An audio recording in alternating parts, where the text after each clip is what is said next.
Rahim qala mu'allif rahimahullah menjelaskan tentang keutamaan birrul walidain, berbuat baik kepada kedua orang tua. Wa qala alaihi salatu wassalam lan wis ucap sapa Kanjeng Nabi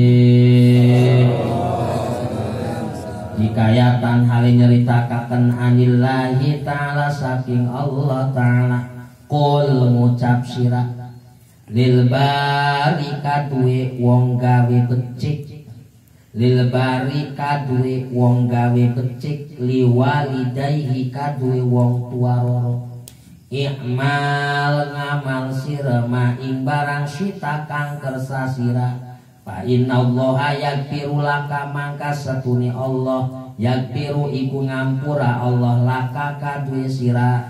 Wa qala alaihi salatu wassalam lan wis ngucap sapa Kanjeng Nabi birrul walidaini utawi gawe bagus wong tua loro iparatun kaparatun iku panglebur lil kabairi kaduwe sakehe dosa gede. Wa qala alaihi salam lan wis ngucap sapa Kanjeng Nabi man wadha'a utawi sapa wong wadha'a iku ngaltokon ya wong ta'aman thayyiban ing pepanganan kang bagus atau enak fi baitihi ing dalem umahe wong wa akalahu lan mangan wong ing ta'am duna walidayhi hale ora anak wong tua rorone ahramahullahu ta'ala mangka ngaharamaken ing wong Allah ta'ala sapa Allah ta'ala ladida ta'amil jannati ing enake pepanganan surga. Masih ngajelaskan tentang birrul walidain gawe bagus ning wong tua roro. Sampun disebutaken nggih bahwa kita sebagai anak harus bisa berbuat baik kepada kedua orang tua. Lantaran kita ada, tidak mungkin kalau tidak adanya kedua orang tua. Kita ada karena adanya orang tua. Maka sudah selayaknya ketika kita mampu, sebaliknya harus bisa berbuat baik kepada orang tua, hormat taat kepada orang tua, karena jaminannya adalah surganya Allah. Rasulullah Shallallahu Alaihi Wasallam mengatakan, bahkan menceritakan, kata Allah, kul katakan wahai Muhammad, bagi siapapun lil bari orang yang berbuat baik kepada kedua orang tua liwalideh i'mal masyita fa innallaha yaghfiru lak. Kata Allah, wahai Muhammad, katakan bagi orang-orang yang telah berbuat baik kepada orang tua, ketika dia beramal apapun, maka amalnya akan menjadikan ampunan dosa. Walhasil lamun uwong iku gawe amal apa baik bakal diterima ning Gusti Allah, bahkan amalnya bisa menjadikan pengampunan dosa-dosanya kalau seandainya orang itu sudah berbuat baik kepada kedua orang tua. Sebaliknya, seberapapun besar amal kebaikannya, seberapapun hebatnya ahli ibadahnya, ake maca Qur'ane, pinter ilmune, lamun doraka ning wong tua roro, amalek mau bakal diterima. Amalek sepira gede ini arep ning kono kejarekane kama gelare ning kono profesor, doktor, tadi insinyur tadi kono abu ya kiai tadi kono nganggo jarekane kama udang-udang subdeban Vespa. Ibaratnya kata lamun maseh go gawe doraka ning wong tua roro ataupun durung ning kono ku open ora bisa gawe bagus ning wong tua roro, ning wong tua roro sebodo bae, maka tetep iku senajan ake amale ora diterima, moal bakal ngejadekaken apa-apa. Maka jelas dari Allah ngomongaken ke Muhammad, kata Allah, wahai Muhammad, katakan bagi orang-orang yang telah berbuat baik kepada kedua orang tuanya, beramalah sebanyak mungkin, karena amalnya itu akan diterima, bahkan amaliannya itu akan menjadikan pengampunan dosa-dosa. Walhasil wong sing gawe bagus mah amale diterima. Sebaliknya wong sing dorakani wong tua mah sepira akeh amal bagusnya mual bakal diterima. Keten. Namun wong hari wong tua ni masuk itu nggih bagus akeh kadang-kadang abot masyaallah ya. Ujujian anak menjadi wong tua merap ujujian anak. Tapi anak kadang-kadang hitung-hitungan. Jare Kanjeng Nabi ngomongaken birrul walidaini kafaratun lil kabair, bahwa berbuat baik kepada kedua orang tua itu menjadikan penglebur, menghapus dosa-dosa besar. Dalam arti ketika kita punya sekalipun dosa yang banyak, dosa yang besar, tetapi ketika kita sudah bisa berbuat baik kepada kedua orang tua, maka dosanya akan diampuni oleh Allah. Sebaliknya kata senajan kita ahli ibadah, ahli bagus, lamun durung bisa gawe bagus nih wong tua roro, bahkan duraka nih wong tua roro, iku duduk nih kunoko orang bakal diterima, bahkan amaliai mual bakal jadi apa-apa. Jadi Kanjeng Nabi maning ngomongaken man wadha'a ta'aman thayyiban fi baiti wa akala uduna walidai akramallahu ta'ala ladidatu amil jannah. Sapa uwong ning umahe nana pepanganan sing enak-enak, roti enak, sekul enak, sayur enak, iwak enak, mangan wis sing enak-enak. Tetapi begitu mangan sing enak-enak, ni wong tua roro masih wong tua roro nih mah, tetapi mangan enak-enake kita doang sebagai anak, wong tua nih mah sampai ora dipilaguhi nih memangane. Premen anak sing makenen ke CP Kanjeng Nabi ning kulo akramallahu ladida ta'amil jannah, diharamaken wong sing konon bakal mangan panganan enak surga. Kalau kita di rumah makan enak, banyak makanan enak, sementara orang tua kita kelaparan. Bagaimana anak yang demikian haram makan panganan surga? Mau bakal ngicipi panganan surga sih makan. Ya, kita makan beda ya. Kadang sore ingat, wih masya Allah. Oh mau gini mangan enak badani waras, mangane enak sayur asem karo iwak gesek nih kudu sambel lalap cering enom ringet masya Allah mertua lewat gor pilaku kan kamu kok masya Allah. Jadi aja sampai kita sebagai anak mangan enak tapi wong tua kelaparan. Lamun kita mangan enak di rumah wong tua masih kelaparan, haram kita menikmati panganan-panganan surga. Diharamakan Gusti Allah.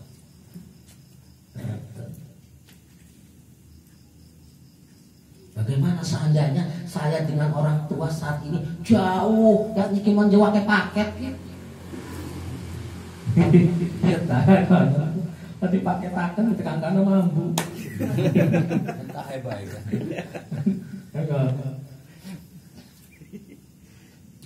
Wa qala alaihi salatu wasalam nanis ngucap sapa Kanjeng Nabi. Man batak man utawi sapa wong batak iku sa dina-dina atau sawengi-wengi sami. Awas satu santri mana nih pokok orang kalingan man batak man utawi sapa wong batak iku nyitak batak ya semua. Ya sadar rempet bae.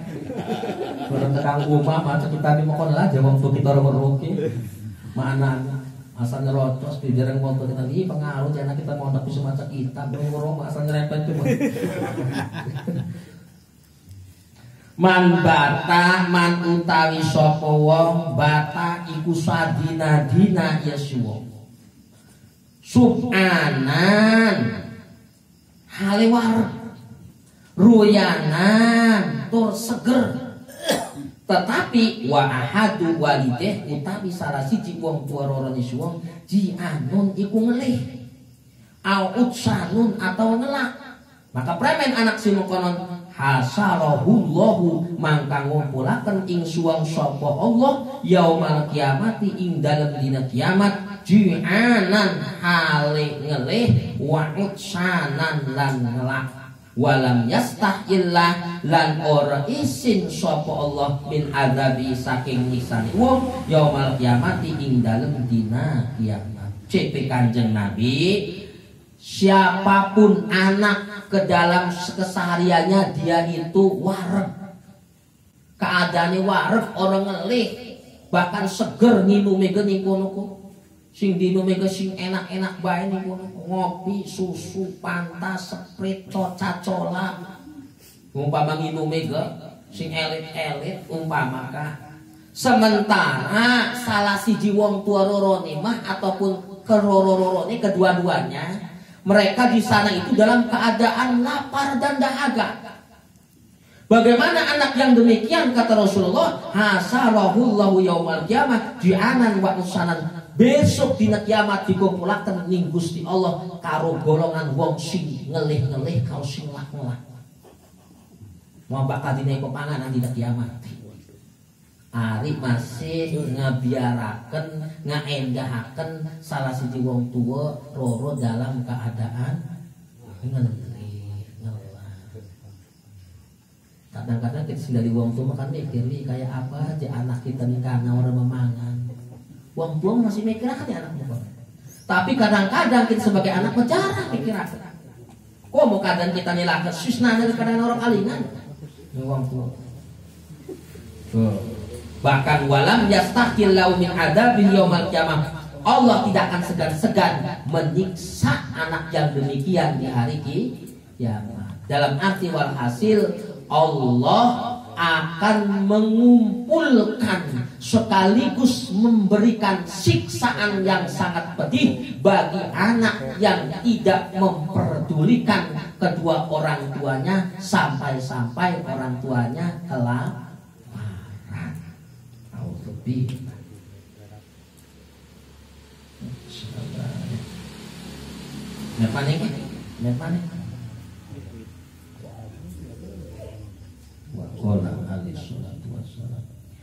Wa qala alaihi sholatu wassalam lan wis ngucap sapa Kanjeng Nabi man rafa'a yadahu utawi sapa wong iku ngangkat wong yadahu ing tangane wong angkat ku anak tangan arep apa ngangkat tangan ke si anak ki liyau riba ahada walideh derpon mukul ya si wong ing salah siji wong tua roro ni si wong karena arep ngegepuk wong tua roro atau salah siji maka premen wong sing mekenen anak sing mekenen golat yaduhu yaumal qiyamah ila unuki maka den rante yaduhu opo tangane si wong yaumal qiyamah ing dalem dina kiamat ila unuki maring jeditoke wong maslulatan hale kempleng. Qalu ngucap ya sahabat, ya Rasulullah pangapunten utusan Allah. Wa in darabahuma wa in darabahuma lan hale keprepen mukul si wong ing wong tua roro. Qala ucap ya Nabi, tuk tak ya tubuh den tugel apa tangan si wong. Qabla ayat juga sedurung nyenta ngalewati suwong ala siroti ngatasi jembatan siratal mustaqim wa tadribul malaikatu lan ngegebuk suwong sapa malaikat. Jare Kanjeng Nabi masih menjelaskan tentang iki sebalik ke dorakane anak ning wong tua. Sapa-sapa anak ngangkat tangan, udah ngangkat tangan doang kok. Tujuanane arep mukul ngegebuk salah siji wong tua baik bapak atau ibu, udah ngangkat doang. Karena tujuan ingin memukul, belum dipukul kan, baru ngangkat tuang ingin memukul. Ai bapak kin, umpama kan, ai ibu kin, ngangkat tangan doang harus memukul. Premen kujara Rasulullah, ke maka gulat yaduhu yaumal kiamat ulun iki, mengko besok dina kiamat tangannya rantai bulunya kene. Hari kiamat anak yang mengangkat tangannya karena ingin memukul orang tuanya, maka di hari kiamat tangannya itu akan rantai tekan bulunya. Bahkan apa? Tangannya sampai kempleng di kiamat. Sahabat bertanya, "Ya Rasulullah, bagaimana kalau seorang itu sampai memukul?" Harimau kan ngangkat tangan doang, turun mukul. Ngangkat tangan ingin memukul. Bagaimana kalau anak itu sampai memukul kedua orang tuanya ataupun salah satunya? Kata sahabat, maka Rasulullah mengatakan, "Prepunta tuqta'u yaduhu qabla ayyajuja ala surat." Maka di hari kiamat tangannya akan dipotong sebelum nyebrang jembatan Shiratal Mustaqim. Bahkan begitu ningko-noko arep nyebrang jembatan Shiratal Mustaqim, tangannya diketok ning Gusti Allah, digiebuk wa tadribul malaikat, digiebuk ning malaikat sampai ajur 3 di neraka. Ketika ingin menyeberang jembatan Shiratal Mustaqim, iki ancaman bagi anak-anak yang durhaka ning wong tua roro ataupun salah sijine katanya. Mungkin ngerasakan lah kita sudah di wong tua. Mungkin aku bakal merasakan. Dulu kita kecil masih remaja belum merasakan ketika kita berbuat buruk kepada orang tua dengan ucapan kita, dengan perbuatan kita, mungkin orang tua merasa tersakiti. Ya, tetapi kita belum menyadari. Nah sekarang kita sudah menjadi orang tua punya anak. Bisa jadi suatu saat anak kita juga durhaka sama kita. Kita akan merasakan ketika anak kita berbuat buruk dengan ucapannya, berbuat buruk dengan kelakuannya sama kita sebagai orang tua, kita juga akan merasakan betapa sakitnya hati kita sebagai orang tua. Makanya sebaliknya kita sebagai anak kudu harus bisa gawe bagus ning wong tua roro, bahkan ada sampai gawe doraka ning wong tua roro, sebab ancamane adalah siksaan nerakane Allah.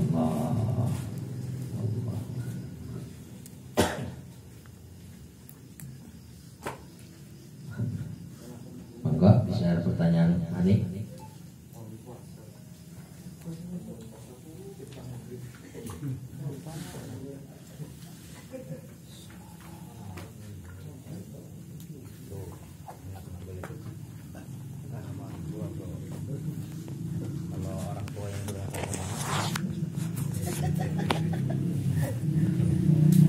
Ya, makanya ada kalanya anak berbuat dosa kepada orang tua, ada kalanya orang tua berbuat dosa terhadap anak.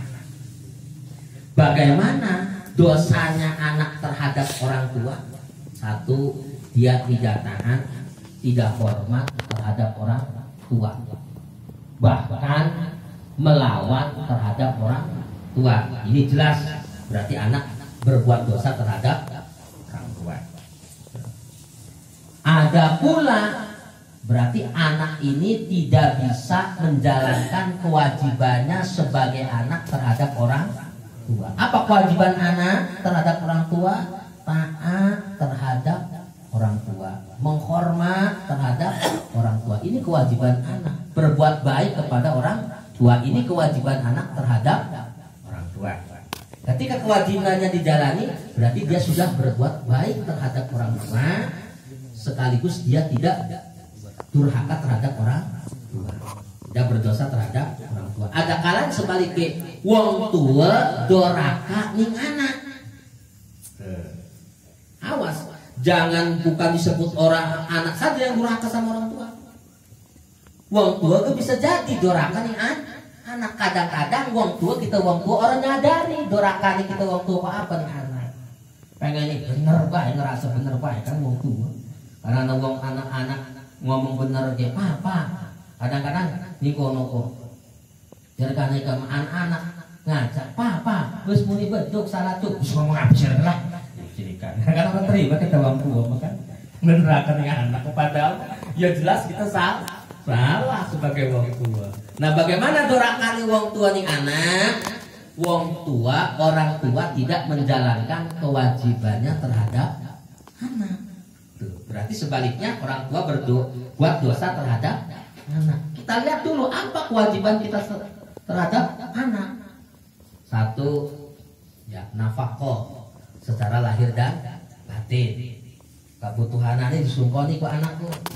Waras, geringe, kelambine, memangane, pakaian lah segala macam itu kewajiban wong tua secara lahiriah.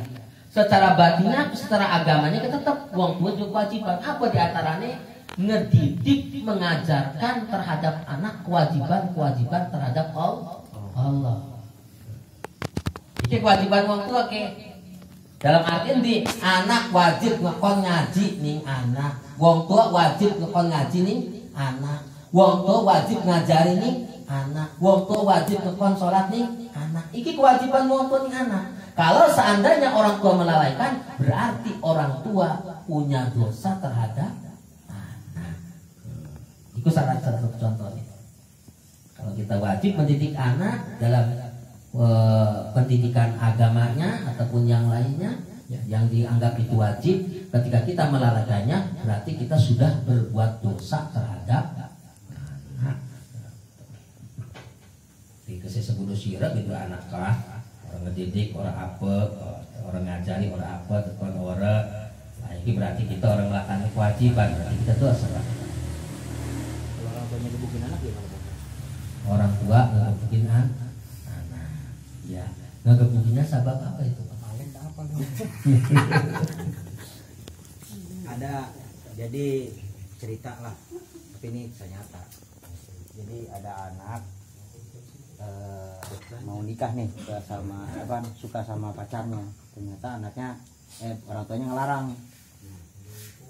Jadi sama dengan dia udah dijodohin nih, jadi kan jodoh di tangan, bukan di tangan Tuhan, tapi jodoh di tangan orang tua itu namanya. Si anaknya nggak mau, akhirnya sampai kegeret-geret dipukulin anak untuk nikah sama calonnya ini gitu loh.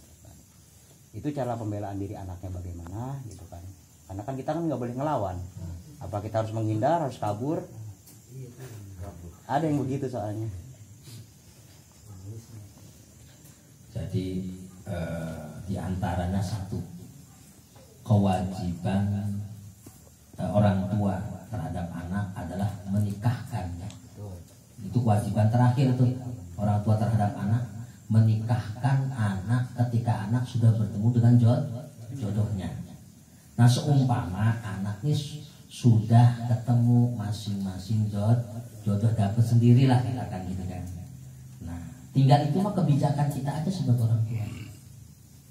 Kalau seumpamanya ya anak suka sama suka, umpamanya kan, kita hanya turut saja, ya berarti kita artinya di samping menjalankan kewajiban orang tua menikahkan anak, dapatnya anak gitu kan ya. Ya mungkin di situ juga ada kemaslahatan bagi anak. Mungkin sebaliknya ada juga. Nah, pilihan orang tuanya apa dasarnya, gitu kan? Apa karena dasar yang dipilih orang tua ini karena dia kaya, gitu kan? Ya kayaknya mah kaya apa aja gitu kan? Kayak uang. Ya, kayak uang kan? Seperti ngajak kayak wedus ya. Boleh. Ataupun yang lainnya. Nah, ini tinggal kita lihat kemaslahatannya. Ketika kita orang tua punya